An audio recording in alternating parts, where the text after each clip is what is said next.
ফজরের নামাজ যারা পড়েন তারা সৌভাগ্যবান। 24 ঘন্টায় বাতাস আছে,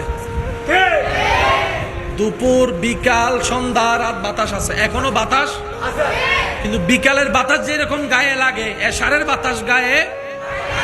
সত্যি করে একটা কথা বলেন তো, 24 ঘন্টার ভিতরে কোন টাইমের বাতাস সবচেয়ে বেশি মজা লাগে? আমি শুনি নাই, আরো জোরে। ফজরের নামাজটা পড়ে যখন মুসল্লি মসজিদ থেকে বের হয়, আকাশে সূর্য নাই, আলো আছে, হালকা হালকা ওই আলোতে যে বাতাস শরীরে লাগে, নিজের মনকে প্রশ্ন করেন, আপনার মন উত্তর দিবে 24 ঘন্টার যদি তুফানের বাতাসও থাকে, ফজরের বাতাসের মতো স্মুথ, মিষ্টি, মধুর, আদরের, মায়ার বাতাস 24 ঘন্টায় আর কখনো দেখা যায়? একজন মুসলমান যখন ইসলামের কাছে গেল, ও ইসলাম, তোমার কাছে তো সব শান্তি আছে, আমার দেহের অশান্তি, এই রোগগুলো আমাকে কষ্ট দিচ্ছে, পরামর্শ দাও। তখন ইসলাম বলে, ডাক্তারের কাছে যখন গিয়েছো, চেক আপ দিয়েছে, আলাদা খরচ হয়েছে, এক এক ওষুধ এক এক কোম্পানির দিয়েছে, আলাদা খরচ হয়েছে, 3 দিন 7 দিনের 3 মাস 10 মাসের ওষুধ দিয়েছে, আলাদা আলাদা খরচ হয়েছে, তোমাকে অপারেশন দিয়েছে, আলাদা আলাদা খরচ হয়েছে। ইসলাম, আমি তোমাকে যে সমাধান দিব সেটাতে তোমাকে 1000টা ওষুধ খেতে হবে না, নিয়ম মোতাবেক সুন্নত অনুসরণ করে কালো জিরা খেতে থাকো, মরণ ছাড়া সব রোগের ওষুধ কালো জিরার মধ্যে আছে। সুবহানাল্লাহ। ইসলামের কাছে শুধু ইবাদত আছে যে তা না, চিকিৎসাও আছে। কালো জিরা জীবনে একবার হলেও খাইছেন এমন আছেন না? কালো জিরা কি মুখে লাগলে মিঠা লাগে না তিতা লাগে? জোরে বলেন। স্বাদটা একটু ভিন্ন। আমি বলছি, আপনারা মিলাবেন। ওষুধের জগতে যেগুলো একটু কড়া ওষুধ বাচ্চারা খেতে চায় না, মুখ মেরে আসে, তখন মুরব্বীর একটা কথা বলে যে তিতা খাইলে মিঠা পাইবা। ওষুধ খাইতে কষ্ট, তিতা, কিন্তু ভিতরে গিয়ে যেটা তোমার ভিতরে কাজ করবে, তোমার আর তিতা খেতে হবে না, ওই অসুস্থতা তোমার ভিতর থেকে চলে যাবে। বলেন না সুবহানাল্লাহ। ফ্রি পেয়েছি, দাম দিতে জানি নাই। মসজিদ কেমন দামি ঘর। ফ্রিতে পেয়েছি, মূল্যায়ন করতে জানি নাই। কোরআন কেমন দামি কিতাব। তাই তো ঘরের মধ্যে কোরআনের উপর দুল পড়ে আছে, আপনার আমার কোনো খবর নাই। নিজের ঘরে বসতে 1000 বার হিসাব করে বসি। কোন মেহমান যদি একটু সুন্দর করে বসে, তার সাথে আমরা আত্মীয়তা করতেও রাজি হই না, কারণ সে ঘরে বসার ম্যানার জানি না। আফসোস আমার জন্য, আল্লাহর ঘরে কিভাবে ঢুকতে হয় তা এখনো শিখতে পারলাম না। আল্লাহর ঘরে কোন আদবে বসতে হয় তা এখনো বুঝতে পারলাম না। আল্লাহর ঘরে কিভাবে কথা বলতে হয় সে আওয়াজটুকু এখন আমরা শিখতে পারলাম না। অপরাধ আমাদের, ব্যর্থতা আমাদের। কথা বলেন ঠিক কিনা? না হয় রব্বুল আলামিন মেহেরবানি করে নবী রাহমাতুল লিল আলামিনের খাতিরে কমতি বলে কোনো শব্দ রাখে নাই। ইন্নাদ-দীনা ইনদাল্লাহিল ইসলাম। চিৎকার দিয়ে বলেন সুবহানাল্লাহ। আসুন বেরা, আমরা একটু নিজেরা বুঝার চেষ্টা করব। আমরা যারা নিজেদের কল্যাণ চাই, ভালো চাই, এখানে একটু শান্তি পেয়ে ঘুমাতে চাই, আজকের আলোচনা তাদের জন্য। মনে রাখবেন, শান্তি আনা যায় না, আসতে হয়। শান্তি আনা যায় না, এটা আসতে হয়। বুঝতে পারলে সুবহানাল্লাহ বলেন। মনোযোগ আছে সবার ইনশাআল্লাহ? আওয়াজ কি ক্লিয়ার শোনা যাচ্ছে? এবার বলেন, এই জায়গায় শান্তি চাই না কে? সবাই চায়। পুরুষ, নারী, মুসলিম, গায়রে মুসলিম সবাই চায়। সবচাইতে মজার বিষয়, যাদের টাকা পয়সা গাড়ি বাড়ির কোনো অভাব নাই, তারাও চায় একটু শান্তি। আর এই শান্তিটা আনা যায় না, কেড়ে নেওয়া যায় না, এটা আসতে হয় রবের পক্ষ থেকে। রব যদি না চায়, এই দিল, এই সিনা কখনো শান্তির হবে না। এই সিনাকে শান্তি করার জন্য যে মাধ্যম দিয়ে যেতে হয় এটার নাম হচ্ছে ইসলাম। বুঝবেন, আমাদের অনেক সময় বলা বুঝার মধ্যে একটু প্যাঁচ লেগে যায়। আমরা আমাদের মতো বুঝতে গিয়ে অনেক সময় ভালোটা না বুঝে খারাপটা বুঝে ফেলি। ইসলাম ধর্মের দরকারটা কি? এক কথায় বুঝবেন, ইসলাম ধর্মের প্রধান কাজ হচ্ছে শান্তি। কেমন শান্তি? মানসিক শান্তি। সুবহানাল্লাহ বলি। ইসলাম ধর্মের কাজ মানসিক শান্তি দেওয়া, শারীরিক শান্তি দেওয়া, মেন্টালি শান্তি দেওয়া, ঘরে শান্তি দেওয়া, সংসারে শান্তি দেওয়া, ব্যবসায় শান্তি দেওয়া, আত্মীয়তার বন্ধনে শান্তি দেওয়া, চাকরি ব্যবসায় শান্তি দেওয়া, বাহিরে শান্তি দেওয়া। শুধু তাই নয়, মরণ কালেও শান্তি দেওয়া, কবর হাসরে জান্নাতেও শান্তি দেওয়া। এই শান্তি পাওয়ার মাধ্যমের নামই ইসলাম। তাহলে যাদের শান্তি দরকার তাদের ইসলাম দরকার। আরেকটু জোরে বলেন, ইসলাম কাদের দরকার? যাদের শান্তি দরকার তাদের ইসলাম দরকার।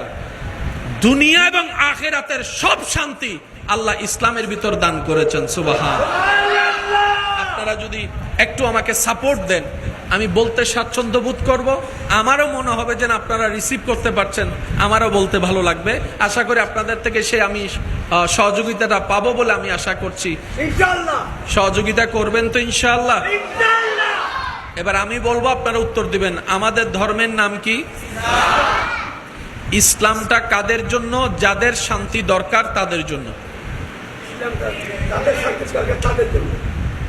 টাকার মধ্যে যা আছে, খাবারের মধ্যে তা। খাবার দিয়ে আপনি যা পাবেন, পানি দিয়ে তা পাবেন। পানির মধ্যে যেটা আছে সেটা কাপড় দিয়ে পাবেন। কিন্তু ইসলাম এমন অল ইন ওয়ান, যেটার ভিতরে আপনি সবগুলা পাবেন। এবার আমি আপনাদেরকে ছোট্ট একটা উদাহরণ দিই। সুস্থতার দরকার আছে না নাই? অসুস্থতার মধ্যে অশান্তি, সুস্থতার মধ্যে শান্তি। অসুস্থতা হলে ডাক্তারের কাছে যেতে হয়, ডাক্তারের দেখে পরামর্শ দেয়, ডাক্তারের পরামর্শ মতো চলতে হয়, ডাক্তারের দেওয়া ওষুধ খেতে হয়, তাহলে অশান্তি দেহ শান্তি হবে। একই জিনিসটা নিয়ে একজন মুসলমান যখন ইসলামের কাছে গেল, ও ইসলাম, তোমার কাছে তো সব শান্তি আছে, আমার দেহের অশান্তি, এই রোগগুলো আমাকে কষ্ট দিচ্ছে, পরামর্শ দাও। তখন ইসলাম বলে, ডাক্তারের কাছে যখন গিয়েছ, চেক আপ দিয়েছে, আলাদা খরচ হয়েছে, এক এক ওষুধ এক এক কোম্পানির দিয়েছে, আলাদা খরচ হয়েছে। 3 দিন 7 দিনে 3 মাস 10 মাসের ওষুধ দিয়েছে, আলাদা আলাদা খরচ হয়েছে। তোমাকে অপারেশন দিয়েছে, আলাদা আলাদা খরচ হয়েছে। ইসলাম, আমি তোমাকে যে সমাধান দিব সেটাতে তোমাকে 1000টা ওষুধ খেতে হবে না। নিয়ম মোতাবেক সুন্নত অনুসরণ করে কালো জিরা খেতে থাকো, মরণ ছাড়া সব রোগের ওষুধ কালো জিরার মধ্যে আছে। সুবহানাল্লাহ। ইসলামের কাছে শুধু ইবাদত আছে যে তা না, চিকিৎসাও আছে। সুবহানাল্লাহ বলি। নিতে জানি নাই, ব্যর্থতা আমাদের। ধরে রাখতে জানি নাই, কমতি আমাদের। এবার বলেন, ডাক্তারের কাছে 10 রোগের জন্য গেলে ওষুধ দেয় 20টা, আর ইসলাম 10টা রোগের ওষুধ দিয়েছে একটা। জোরে বলেন, একটা। এবার আপনার এলাকায় কালকে একটু খবর নিয়ে দেবেন, যতগুলা ঘর আছে, বাড়ি আছে, মানুষ আছে, গত 1 মাসে কয়জনে কয়বার কালো জিরা খাইছে? বলেন না, বলেন না, একটু আওয়াজ দেন। আচ্ছা, কালো জিরা জীবনে একবার হলেও খাইছেন এমন আছেন না? কালো জিরা কি মুখে লাগলে মিঠা লাগে না তিতা লাগে? জোরে বলেন। স্বাদটা একটু ভিন্ন। আমি বলছি, আপনারা মিলাবেন। ওষুধের জগতে যেগুলো একটু কড়া ওষুধ বাচ্চারা খেতে চায় না, মুখ মেরে আসে, তখন মুরব্বীর একটা কথা বলে যে তিতা খাইলে মিঠা পাইবা। ওষুধ খাইতে কষ্ট, তিতা, কিন্তু ভিতরে গিয়ে যেটা তোমার ভিতরে কাজ করবে, তোমার আর তিতা খেতে হবে না, ওই অসুস্থতা তোমার ভিতর থেকে চলে যাবে। বলেন না সুবহানাল্লাহ। কি জিরা? খাওয়ার অভ্যাস করব বলি সবাই ইনশাআল্লাহ। এই আওয়াজ ছোট হয়ে কিন্তু আরো জোরে বলেন ইনশাআল্লাহ। আমরা নবীর হুকুম সুন্নত মেনে আল্লাহর দেওয়া নিয়ামতকে নিজেদের উপকারের জন্য কালো জিরা খাওয়ার চেষ্টা করব। সবাই বলি ইনশাআল্লাহ। এবার বলেন, ইসলামে কি শুধু নামাজ আছে নাকি ওষুধও আছে? আরো জোরে বলেন, নামাজ আছে না ওষুধ আছে? প্রত্যেকটা যতগুলা প্রশাসনিক দল আছে, বিভিন্ন দল, সবচাইতে বেশি মানুষ পছন্দ করে, সম্মান করে, ভয় পায় কোন দলকে? পুলিশ না আর্মি? আমি বলবো না, আপনারা যেটাই বলবেন আমি সেটা বলবো। পুলিশ না আর্মি? পুলিশও বাঙালি, আর্মিও বাঙালি, র্যাবও বাঙালি, আর্মিও বাঙালি। কিন্তু আর্মির প্রতি আপনার এত শ্রদ্ধা কেন? আপনি একটু খেয়াল করে দেখবেন, অন্যান্য ডিপার্টমেন্টের মানুষের চাইতে আর্মির মানুষের নিয়ম ভিন্ন, কানুন ভিন্ন, চলা ভিন্ন, ঘুম ভিন্ন, উঠা ভিন্ন, সবকিছু যে নিয়ম মেনে চলে, অটোমেটিক তার প্রতি আপনার শ্রদ্ধা চলে আসছে। তা আর্মির একটা নিয়ম কানুন সাজেশন আছে না নাই? রাতের বাদ কয়টায়, দিনের বাদ কয়টায়, ঘুম কয়টায়। যেমন আর্মিদের একটা নিয়ম হচ্ছে রাতের 10টার ভিতরে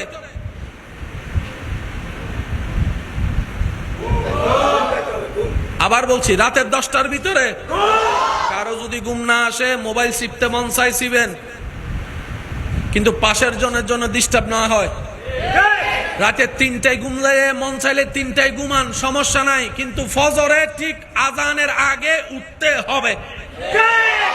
যদি না উঠে যা দেয়, পানিশমেন্ট যা দেওয়ার তা দেয়। আর্মি যখন একটা নিয়মে চলে, ওই শৃঙ্খলার কারণে আর্মিদের বডি আলাদা, শরীরের মুভমেন্ট আলাদা, চিন্তা আলাদা। এইরকম মানুষকে কন্ট্রোল করার জন্য কিছু নিয়মের দরকার। ইসলাম বলে একই নিয়ম তো আমরাও দিয়েছি 1450 বছর আগে। 5 ওয়াক্ত নামাজের নিয়ম করে দিয়েছি, সুবহানাল্লাহ। ঘুমের নিয়ম করে দিয়েছি। দুপুর বেলা খাওয়ার পরে একটু কাইলুলা করার জন্য অনুমতি দিলাম। রাত্রে বেলা ঘুমানোর পরে 40 কদম হাঁটার অনুমতি দিলাম। পানি কিভাবে খেতে হয় ইসলাম শিখিয়ে দিয়েছে। ভাত কিভাবে খেতে হয় ইসলাম শিখিয়ে দিয়েছে, সুবহানাল্লাহ বলতে থাকি। একটা পেটে কতটুক খাবার থাকবে, কতটুক পানি থাকবে, কতটুক নিঃশ্বাস থাকবে, ইসলাম বলে দিয়েছে। খাবার কোনটা ভালো কোনটা খারাপ ইসলাম জানিয়ে দিয়েছে। পানি কতটুক ভালো কতটুক খারাপ ইসলাম জানিয়ে দিয়েছে। শুধু তাই নয়, আজওয়া খেজুরের উপকার ইসলাম জানিয়ে দিয়েছে। শাকসবজির উপকার ইসলাম জানিয়ে দিয়েছে। খাবার শুরুর নিয়মও জানিয়ে দিয়েছে, খাবার শেষের নিয়মও জানিয়ে দিয়েছে। মানি নাই, মানার মতো দোষ, ব্যর্থতা। শহরের তুলনায় গ্রাম অনেক বালা, মাথায় রাখবেন। যারা গ্রামে আছেন আপনারা এখনো ভাগ্যবান, অন্তত দুয়া হন নভরে। গ্রামের মানুষের যখন সকাল হয়, শহরের অনেক মানুষের তখন রাত হয়। এবার ডাক্তার বলে, শরীর যদি সুস্থ রাখতে চাও শরীরকে পরিশ্রম করাও, শরীর যদি সুস্থ রাখতে চাও হাত পাকে মুভমেন্ট করাও, শরীর যদি সুস্থ রাখতে চাও ব্রেনকে মুভমেন্ট করাও, শরীর যদি সুস্থ রাখতে চাও এমন পরিশ্রম করো শরীর থেকে যেন ঘাম বের হয়, শরীর থেকে যেন ঘাম বের হয়, শরীর থেকে ঘাম বের হয়। আল্লাহর দেওয়া বিধানে একদিন না একদিন সবাইকে আসতেই হবে। হয়তো ইচ্ছা করে আসুক, না হয় বাধ্য হয়ে আসুক। সেজন্য শহরের মানুষের তুলনায় গ্রামের মানুষের রোগ একটু, গ্রামের মানুষের রোগ, শহরের মানুষের রোগ। ফজরের নামাজ যারা পড়েন তারা সৌভাগ্যবান। 24 ঘন্টায় বাতাস আছে, দুপুর বিকাল সন্ধ্যা রাত বাতাস আছে। এখনো বাতাস, কিন্তু বিকালের বাতাস যেরকম গায়ে লাগে এশারের বাতাস গায়ে। সত্যি করে একটা কথা বলেন তো, 24 ঘন্টার ভিতরে কোন টাইমের বাতাস সবচেয়ে বেশি মজা লাগে? আমি শুনি নাই, আরো জোরে। ফজরের নামাজটা পড়ে যখন মুসল্লি মসজিদ থেকে বের হয়, আকাশে সূর্য নাই, আলো আছে, হালকা হালকা ওই আলোতে যে বাতাস শরীরে লাগে, নিজের মনকে প্রশ্ন করেন, আপনার মন উত্তর দিবে। 24 ঘন্টার যদি তুফানের বাতাসও থাকে, ফজরের বাতাসের মতো স্মুথ, মিষ্টি, মধুর, আদরের, মায়ার বাতাস 24 ঘন্টায় আর কখনো দেখা যায়। চিকিৎসা বিজ্ঞান বলে ফজরের টাইমের ওই বাতাস যার শরীরে লাগবে, যার ব্রেনে লাগবে, এটা শরীরের জন্য ভালো, ব্রেনের জন্য ভালো। আর একটু জোরে বলি।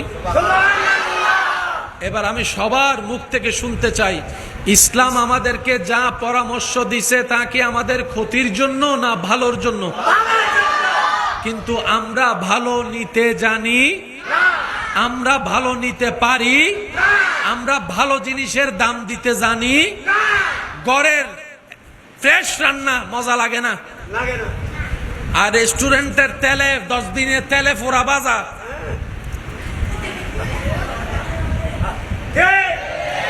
আওয়াজ দেন না ভাইয়া, ঠিক কিনা? নিজের মা, বোন, আপু ঘরে যা কষ্ট করে রান্না করে, টিপ তো দিও না, থ্যাংক ইউ দিই না। আর নিজের পকেটের টাকা দিয়ে রেস্টুরেন্টের ওই খারাপ খাবার খাওয়ার পরও টিপও দিয়ে আসে, থ্যাংক ইউ। আমি কি বুঝাইতে পারছি? দোষ কাদের? আরো জোরে বলেন, দোষ কাদের? ভুল কাদের? নিজের পায়ে আমরা নিজেরাই কুড়াল মারি। দিন শেষে দোষ দিই আল্লাহরে। সত্যি কথা বলেন, দিন শেষে আমরা দোষ দিই কারে? ও আল্লাহ, তুমি ভাইও না আল্লাহ গরিব আল্লাহ, আল্লাহ তাই কেন করলাম বান্দায় হদ আল্লাহ আর তো ইয়েন গেই গু ইয়েন এন আল্লাহ হদ ইন ঠিক বেলে নিয়মও দিলাম, তো নিয়ম কেন অমানস? আচ্ছা, শুধু একটা কথা বলি আপনাদেরকে, আমি মনে হয় আপনারা বিরক্ত করতেছি, নয় আপনাদেরকে কষ্ট পাচ্ছেন আমার কথায়। শরীরে যত রোগ হয়, সব রোগের মূল বিন্দু হচ্ছে, বলেন বলেন, সব রোগের উৎপত্তি মাথায় থাকবে ইনশাল্লাহ। এই পেট থেকে রোগের সৃষ্টি। সেজন্য ডাক্তারের কাছে গেলে ডাক্তার ওষুধও দেয়, খানাও বাসা দেয়। ও ডাক্তার, খানা কেন? ওই খানা থেকেই তো পেটে যায়, পেট থেকে তো রোগ হয়। এবার আমি আপনাদেরকে একটা সিস্টেম বলি, আপনারা একটু আমাকে বুঝে শুনে উত্তর দিবেন। খাবার ডেলি কয় টাইম? সকাল, দুপুর, রাত। কয় টাইম? আপনার আশেপাশে অনেক রোগীকে দেখবেন যাদেরকে ডাক্তারের পরামর্শে রাতের খাবার বন্ধ আছে, এরকম আছে? কোন ডাক্তার এখনো বলে নাই সকালের খাবার বন্ধ। ডাক্তার যখনই পরামর্শ দেয় বলে যে রাতের খাবার, অথবা রাতের খাবার অল্প, বাদ বাদ দিয়ে জোরে বলেন, তাও আবার 5টা খাইও না, আছে না নাই? এবার আসেন, ইসলামকে জিজ্ঞেস করলাম, আমরা সুস্থ থাকতে চাই, ডাক্তার থেকে শুনেছি রোগের উৎপত্তি নাকি পেট, পেটে তো খাবার, খাবারের 3 টাইম, আমরা কোন টাইমে কিভাবে খাবো? ইসলাম বলে সকালের খাবার রাজার মতো খাও, দুপুরের খাবার রাজার ছেলের মতো খাও, রাতের খাবার ফকিরের মতো খাও। এই নিয়মে যদি তুমি খেতে পারো, শরীর তোমার সুস্থ থাকবে। এখন ইসলাম যে কথা সুস্থতার জন্য 1450 বছর আগে জগৎকে জানা দিয়েছে, বর্তমান WHO সংস্থা বিশ্ববাসীকে বলে ওই নিয়মটাই যেটা ইসলাম জানিয়েছে। বলেন সুবহান। সকাল